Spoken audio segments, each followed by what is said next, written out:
Hello အားလုံးပဲမင်္ဂလာပါရှင် Minnosit Family Store ကနေကြိုဆိုပါရစေဒီနေ့မင်းပြပေးမှာကတော့မင်းရှိမှာရောက်ထားတဲ့ဘောလုံးစက်ဖြန်ငွေအောင်ဆွဲကြိုးလေးတွေပြပေးမှာဖြစ်ပါတယ်ရှင်ဒီဒီဇိုင်းလေးတွေကမင်းစီကိုအမြဲတမ်းလေးရောက်သလိုအမြန်လဲအကုန်မြန်တဲ့ဒီဇိုင်းလေးဖြစ်ပါတယ်ရှင်လူကြိုက်များတဲ့ဒီဇိုင်းလေးတွေဖြစ်ပါတယ်ဒါလေးတွေကပေါ့နော်ပြီးတော့သူကအစစ်ကျိတ်လေးနဲ့လာပါတယ်ရေဆိုချွေးဆိုအကုန်ခံပါတယ်နော်အနည်းဆုံး6လတစ်နှစ်ကတော့သူက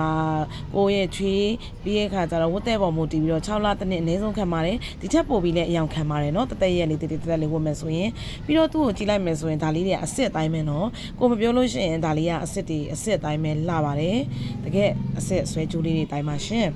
ပြီးတော့ဒါလေးကတော့နောက်ထပ်ဒီဇိုင်းတစ်မျိုးပါနော်ဒါလေးတွေကကြတော့ပုတ်လုံးဟိုမဟုတ်ဘူးနဲ့သူကအသေးလေးတွေနဲ့အသေးလေးတွေကြားထဲမှာအကြီးလုံးလေးတွေစီထားတဲ့ဒီဇိုင်းလေးပါဒါလေးလည်းရမ်းလှပါတယ်ရှင်သူလည်းစစ်ကြိတ်လေးနဲ့ပါနော်ဒါလေးတွေကမင်းဆိုင်မှာ